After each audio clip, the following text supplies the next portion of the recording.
I don't think that young people, especially in later days in junior high, high school, maybe even earlier than that, are taught enough to think about what they want and how they would go about getting it.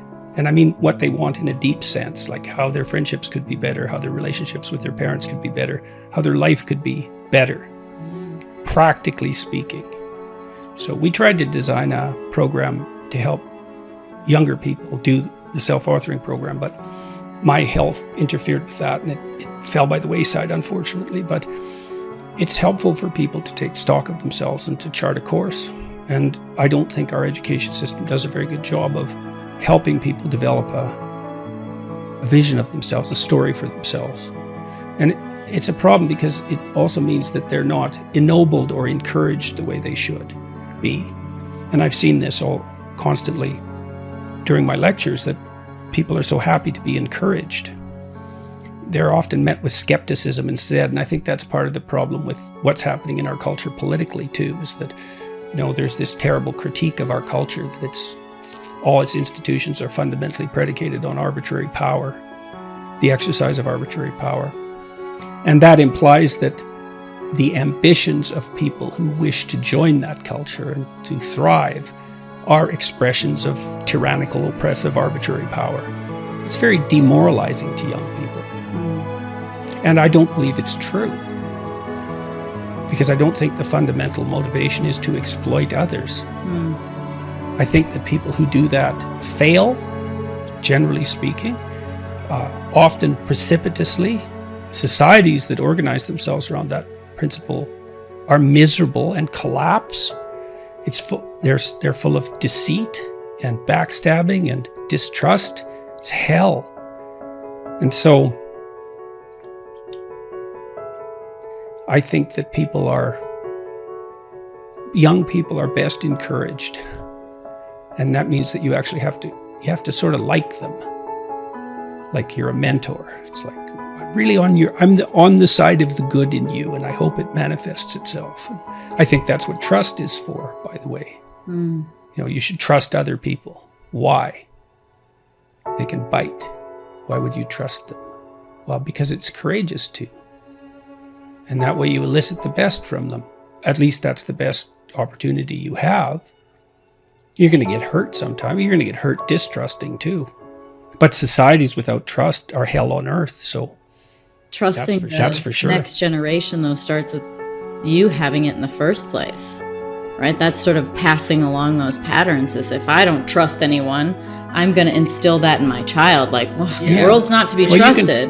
You can try to change that, and if you know that trust is courage, that can help.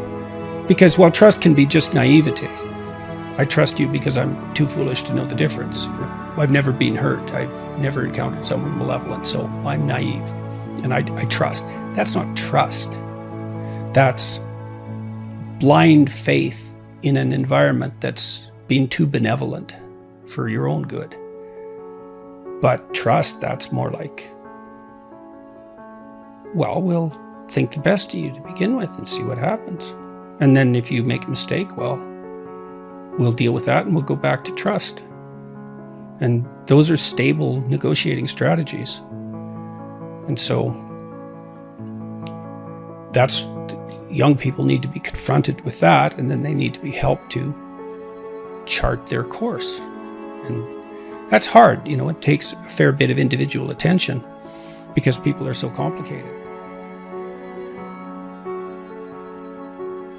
I produce this other technology at self-authoring that helps people write about their past, analyze their faults and their virtues, and write a plan for the future.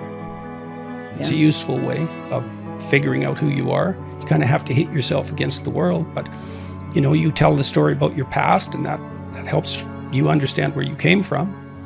You figure out your virtues and your faults. That sort of helps you understand your strengths and weaknesses. And then a plan gives you a course for the future. It's hard to do all that writing, but it's hard to blunder through life too without a plan. So it's hard either way. Pick your hard. You always talk about that. Choose the difficult, or the difficult will choose you eventually, and you might not like it as much, right? Yeah, well, when it's necessary, like I wouldn't say to go out of your way necessarily to make your life difficult, but if you have a difficult choice in front of you and it's either abandon what you should be doing or do the difficult thing, well, you're going to pay a price for abandonment. So, and I guess I would also say that to understand yourself, it's quite useful to try to not lie as you tangle yourself up in your own lies. People think they can get away with lying, but you can't get away with falsifying the structure of the world. You're going to pay for it. I've never seen anybody get away with anything in my clinical practice. No, the other shoe always dropped. Always. And unsurprisingly, if you drop a weight on your head, above your head, like it's fine until it hits you. Yeah. But then there's changing your mind. Yeah, you can be wrong. That's different. That's a good point, though. It's difficult to dissociate ignorance from lying, but, you get punished when you're wrong often, but that's different, It's not like it's nothing to be ignorant, to be wrong. It's still hard on you, but it's a different kind of hard to be willfully wrong. Responsibility, I think, is an incredible message.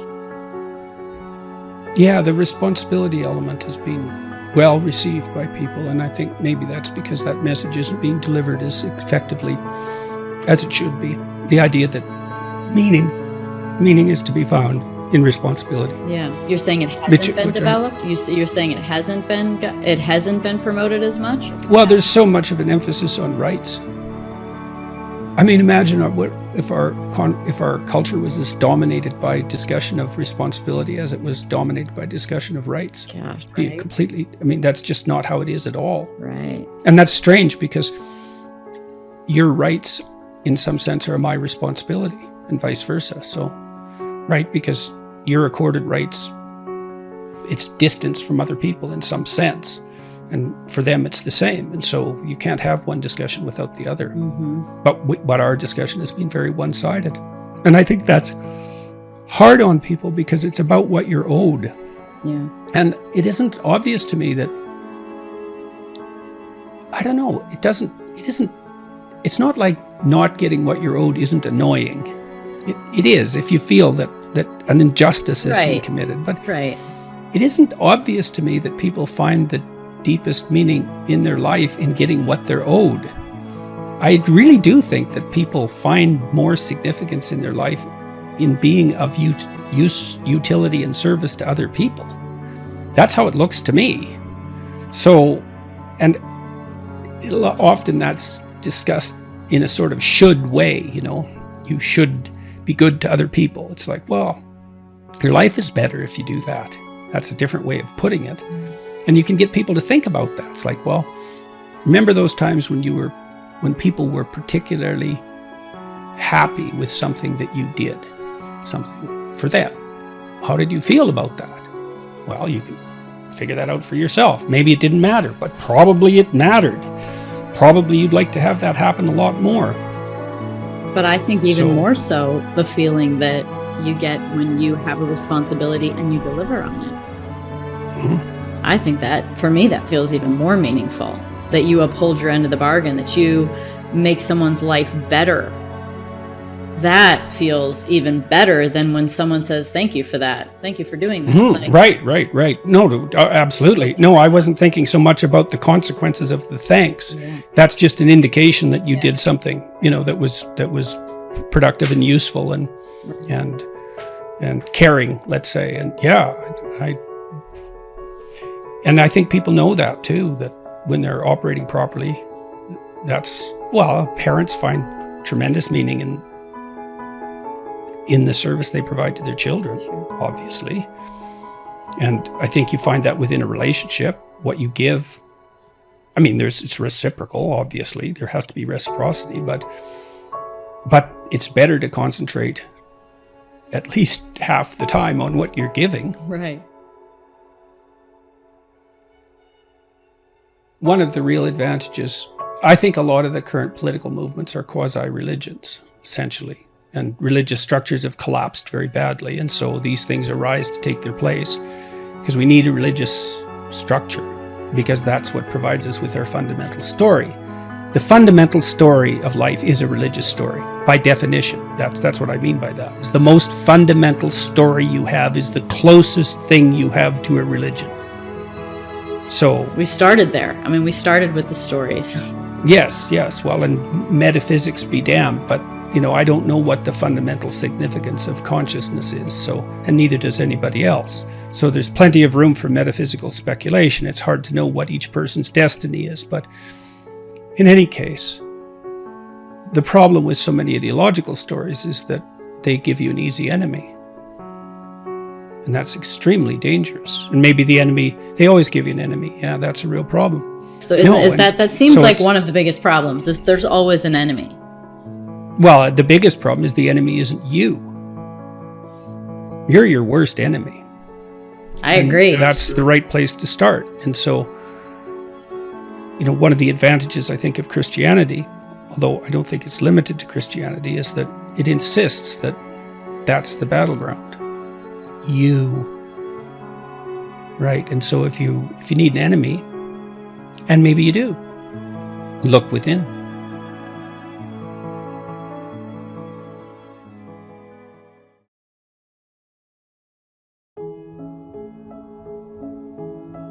We live inside a damaged structure, and we also bear responsibility for that damage because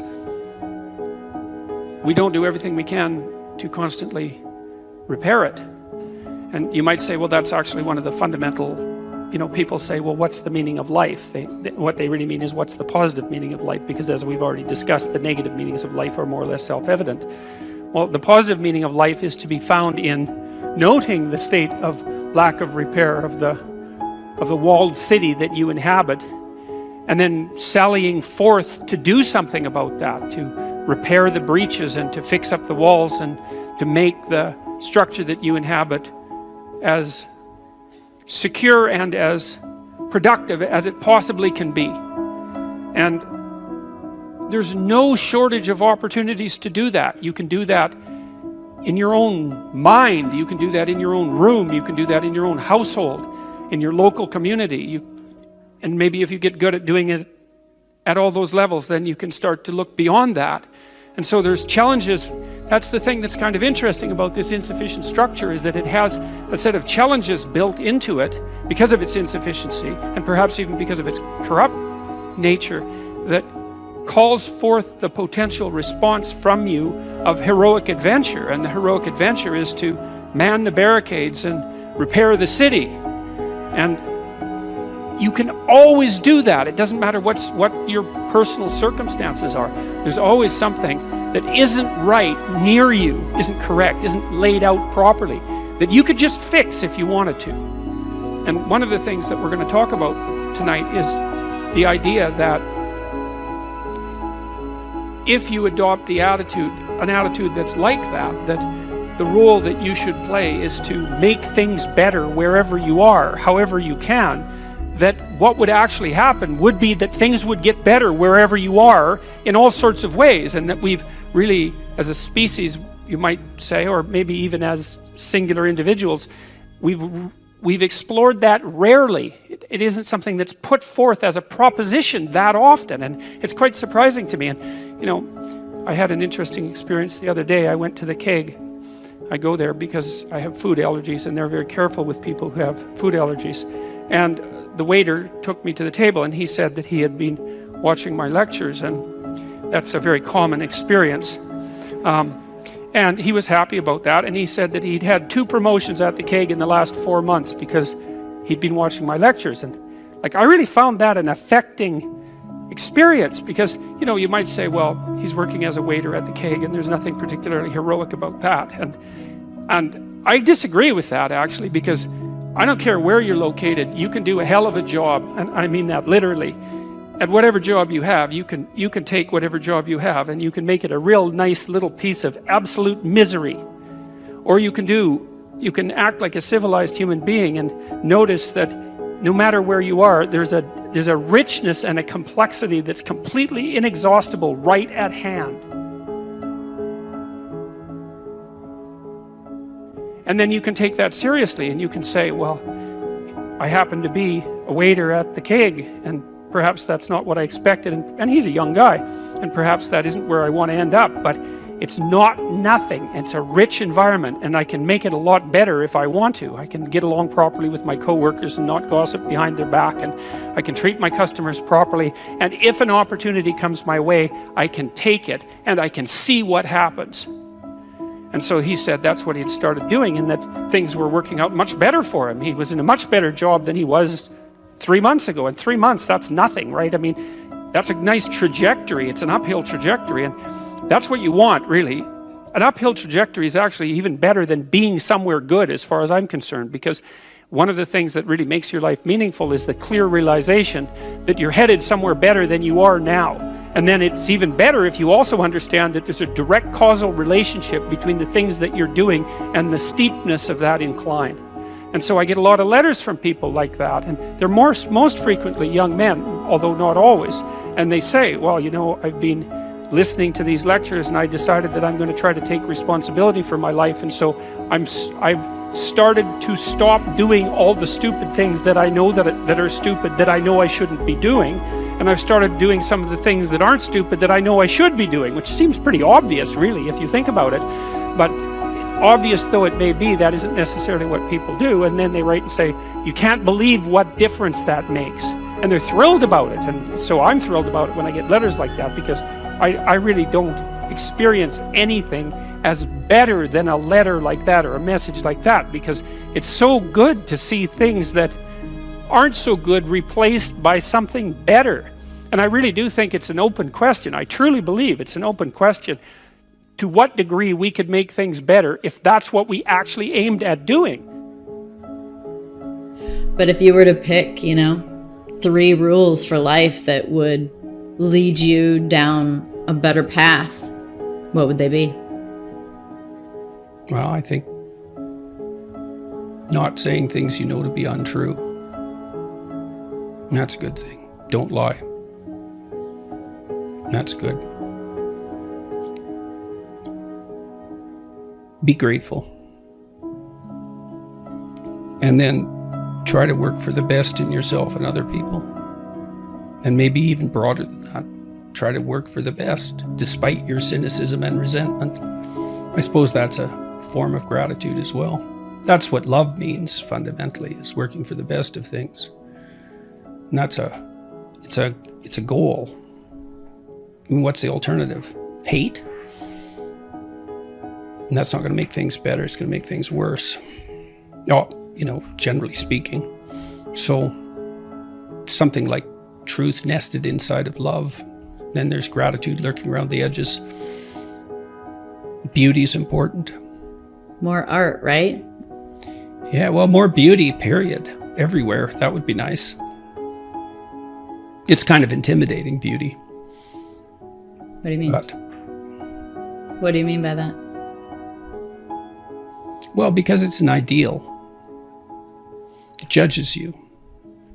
This is something that's quite interesting, is every ideal is a judge. Right? Because you fall short of it. Yeah, but it's an interesting problem that you need an ideal to work towards, but the consequence of that is that you're judged by it. That's fascinating, because we always want the ideal, right? Yeah, well, I recommend it to people that they try to reward themselves for improving over who they were yesterday, rather than punishing themselves for their deviation from the ideal. Look for incremental improvements and let yourself know that you've managed them. Is it important to hold the ideal, but also then keep short-term goals of you definitely. Against yourself? Yes, definitely. Yeah, you want to break it down into, and you do this with kids too.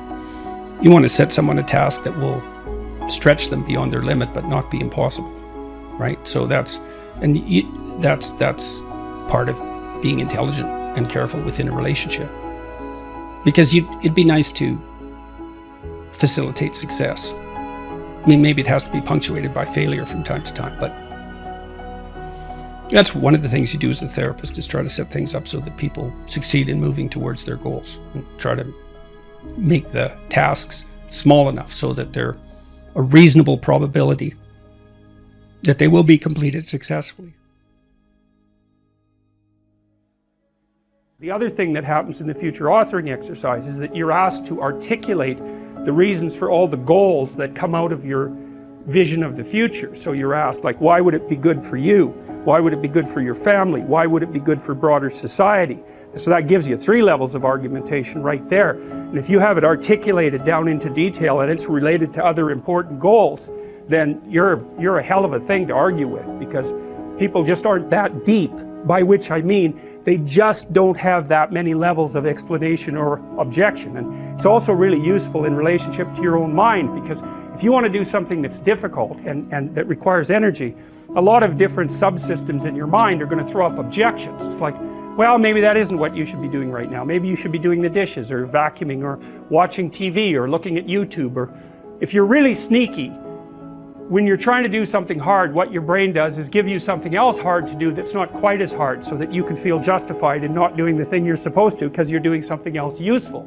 And if you give in to that temptation, which you often will, then it wins, and because it wins, it gets a little dopamine kick and it grows stronger. Anything you let win, the internal argument, grows. And anything you let be defeated shrinks, because it's punished. It doesn't get to have its way.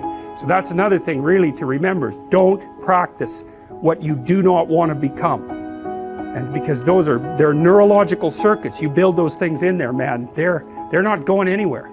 You can build another little machine to inhibit them. That's the best you can do. Once they're in there, you can't get them out. So, and then the ones you build to inhibit can be taken out by stress, and the old habits will come back up. So you got to be careful what you say and what you do, because you build yourself that way.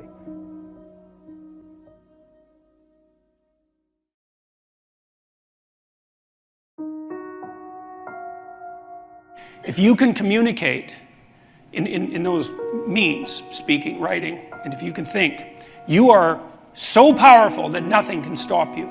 You think about it, well, what do you mean? Well, I don't care who you are. I don't care if you're a plumber or a waitress. Not that there's anything wrong with being a plumber or a waitress, because there isn't. It's like you're going to negotiate for a raise. You're going to negotiate for a promotion. You're going to negotiate how your customers treat you.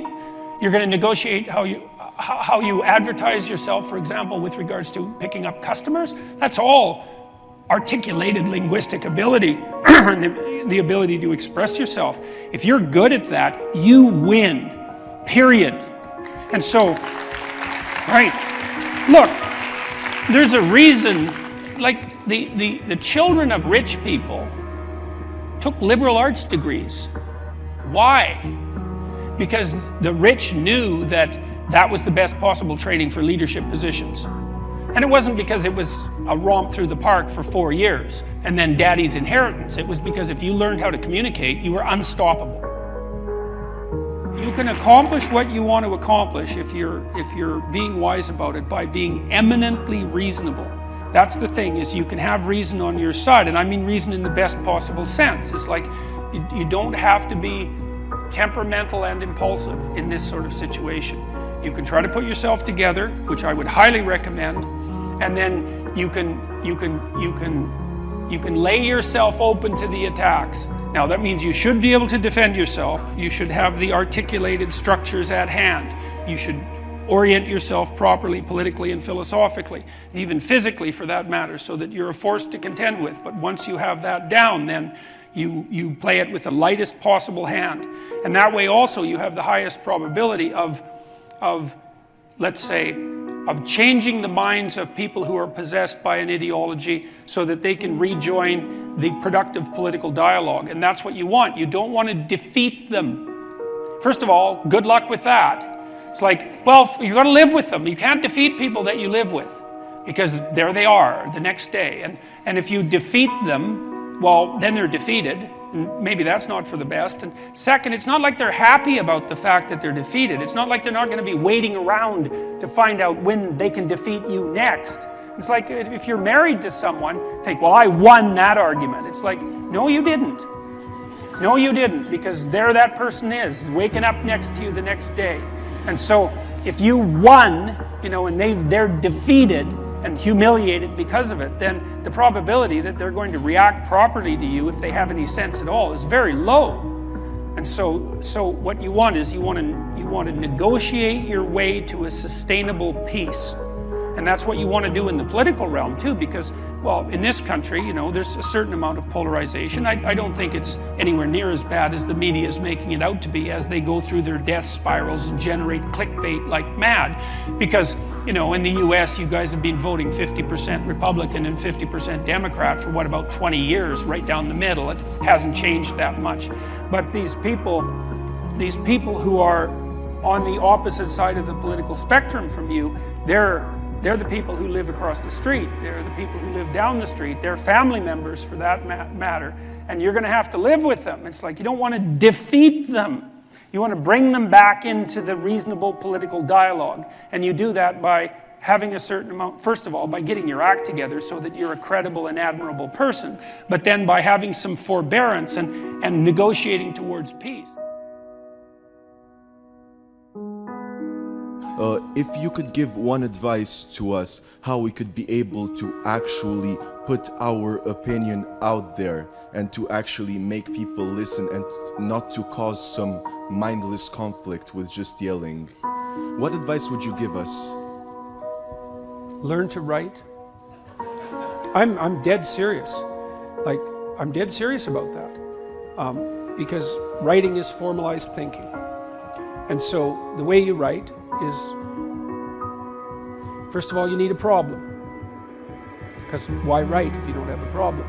So this is good advice if you're just writing an essay, by the way, for your classes. It's like, pick a bloody problem that you want to write about, because otherwise it's false right from the start. It's up to you to engage with the material until you find something that grips you, that you desire to investigate. Okay, so you need a problem. Well, the next thing you need to do is, well, you need to have something to say about the problem. Well, so reading is really good for that. Read as much as you can, get your hands on that addresses the problem.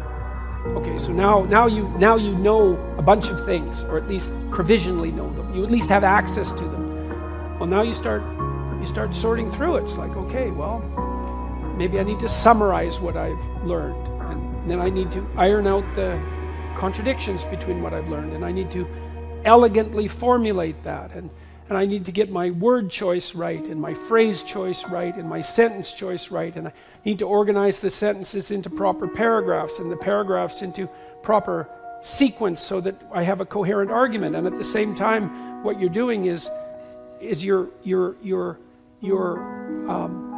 integrating your own personality at the highest and most abstract level of organization, and you're sharpening your tools, and you're putting yourself straight, because you're learning to think. You learn to do that by writing. And so I would say, pick some hard problems and learn to write very, very carefully. And when I say pay attention to the word, I mean that. Pick the right words. Organize them into the right phrases. Get your sentences straight. Like when I wrote my first book, Maps of Meaning, I believe I wrote every sentence in that book 50 times.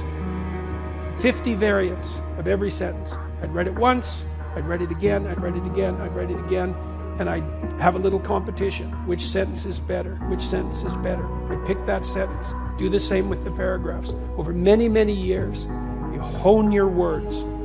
They're the most powerful thing about you, bar none. If you are an effective writer and speaker and communicator, you have all the authority and competence that there is. And so you're at university. Maybe you're taking a humanities degree. Well, what's the humanities degree for? It's to teach you how to think.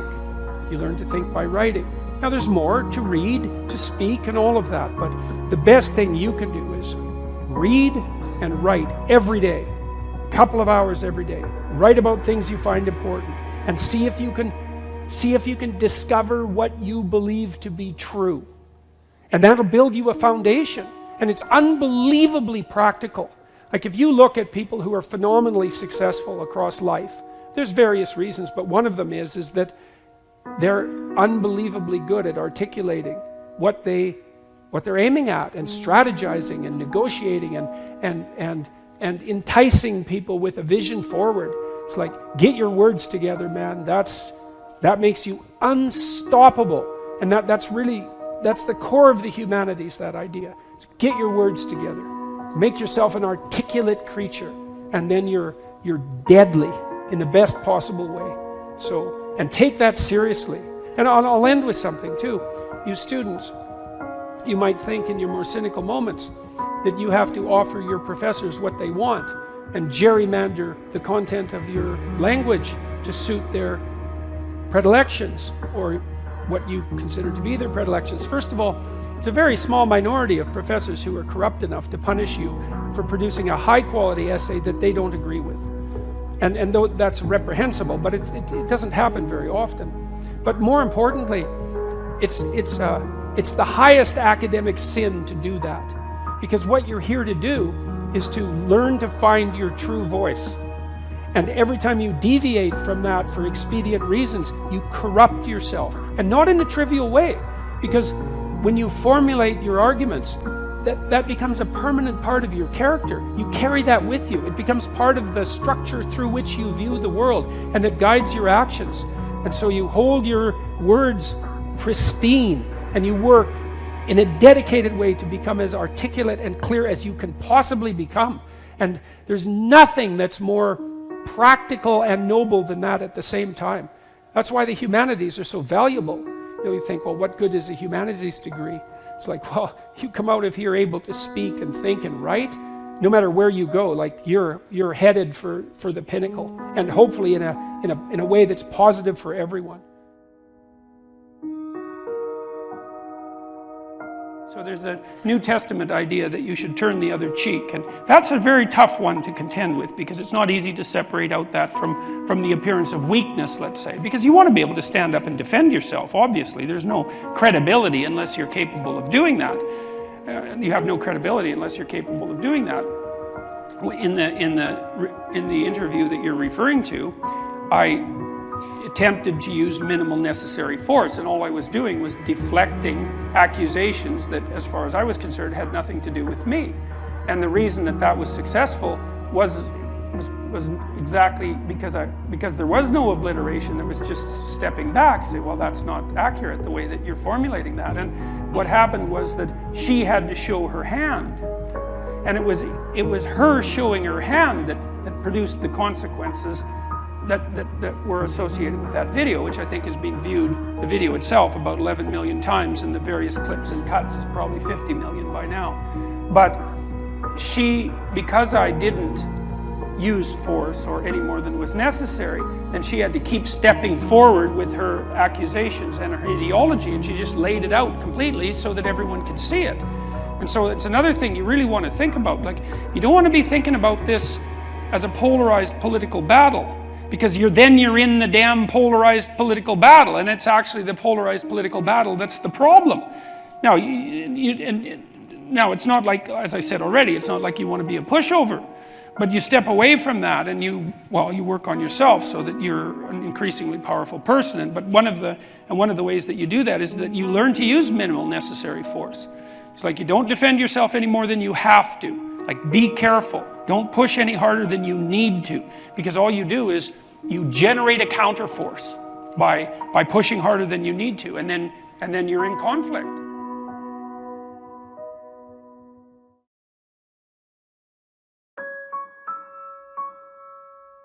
So there are constraints on how you can interact with the world in a successful manner. Let's assume that you don't want undue pain and anxiety. We could just start with that, and I think that's a reasonable proposition. You could tolerate some pain and anxiety if it's in the service of something greater, obviously, but I just mean pointless pain and anxiety.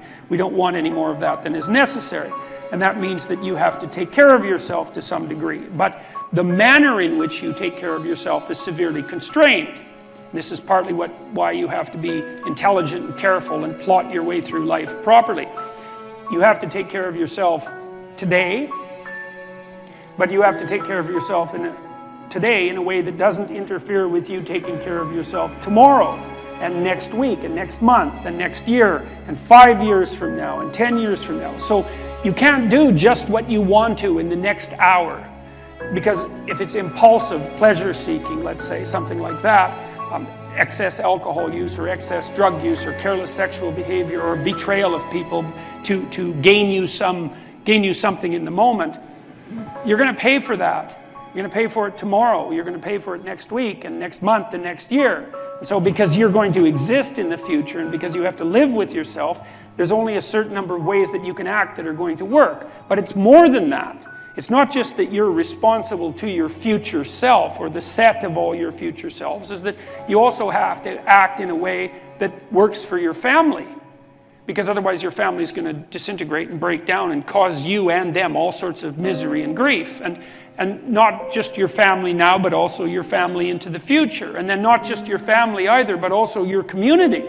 And so you have to set your aspirations so that they serve you in the broadest sense over a long period of time, and they also serve your family and they also serve your community, and that's a very tight set of constraints.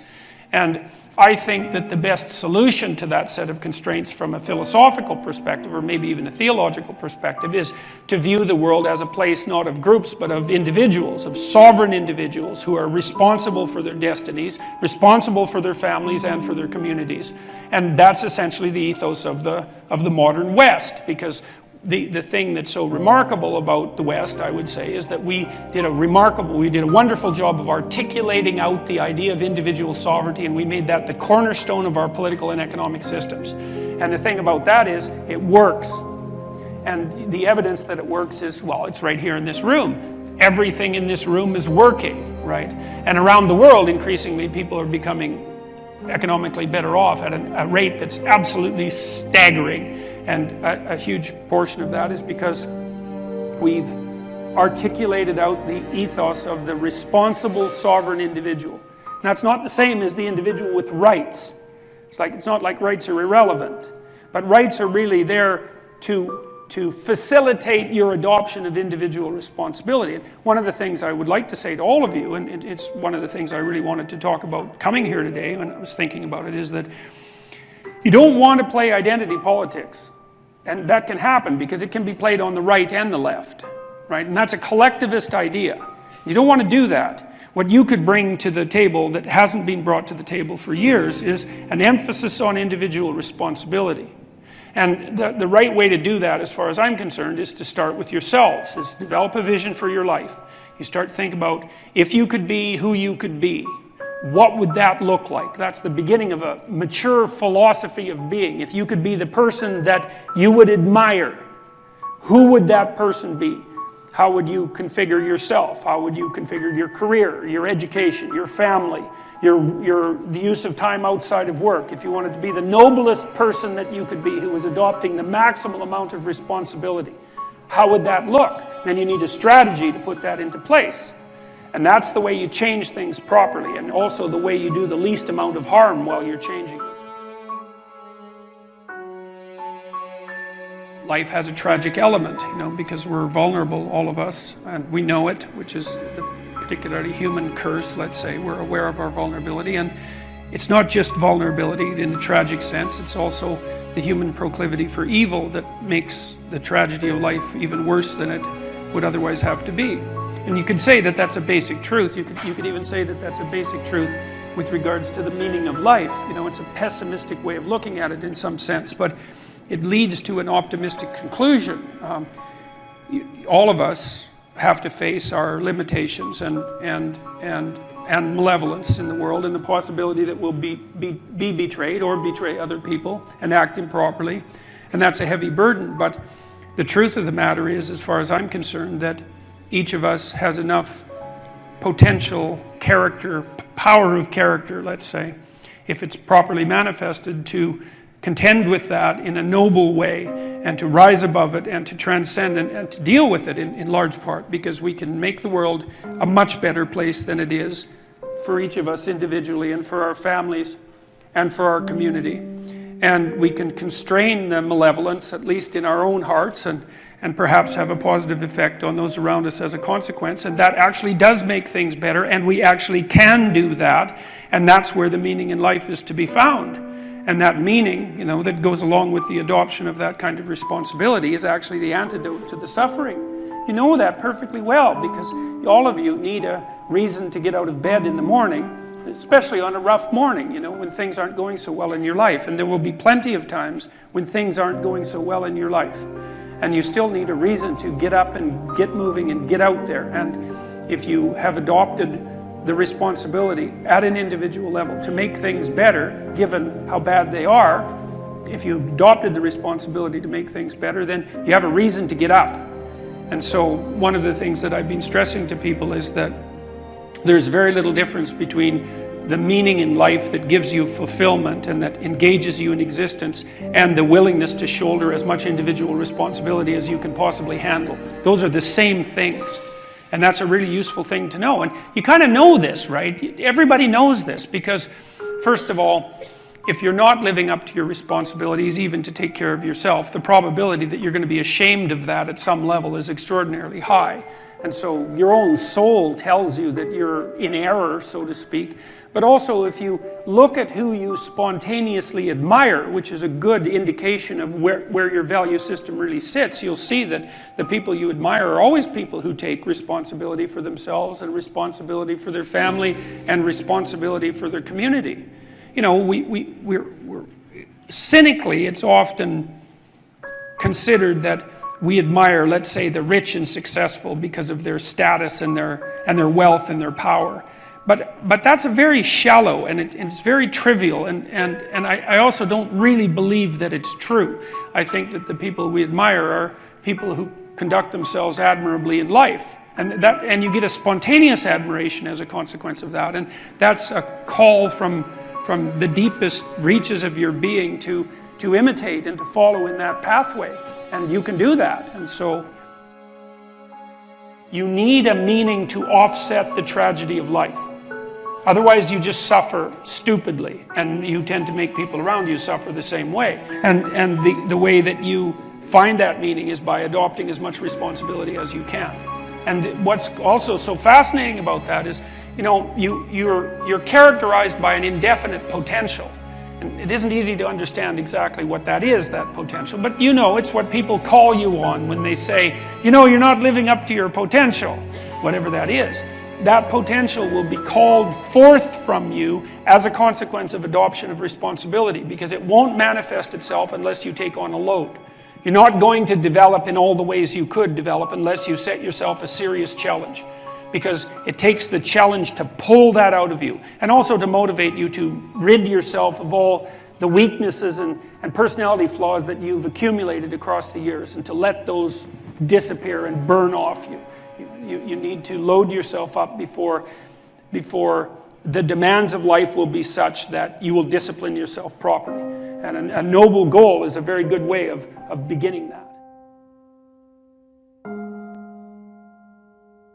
Get your act together. You've got things to do in the world. The absence of your full being in the world leaves a hole that is filled by terrible things. At minimum, you have an ethical responsibility to ensure that the world doesn't devolve into something approximating hell. And at maximum, you have the responsibility, again, the ethical, and it's a heavy ethical responsibility, to do everything that's in your power to make things as good as you can possibly make them, in this sophisticated manner that takes you and your family and your community into account. And it's on you, right? And that's meaning. You know, people say, well, I'd like to have a meaningful life. It's like, well, fair enough, but the price that you pay for the meaning that transcends tragedy is the adoption of responsibility for the catastrophe of existence. But that ennobles you, right? It makes you into someone strong and someone competent and someone who's worthwhile and who lives in a manner that justifies their own suffering. And that's there's nothing better than you could possibly do than that.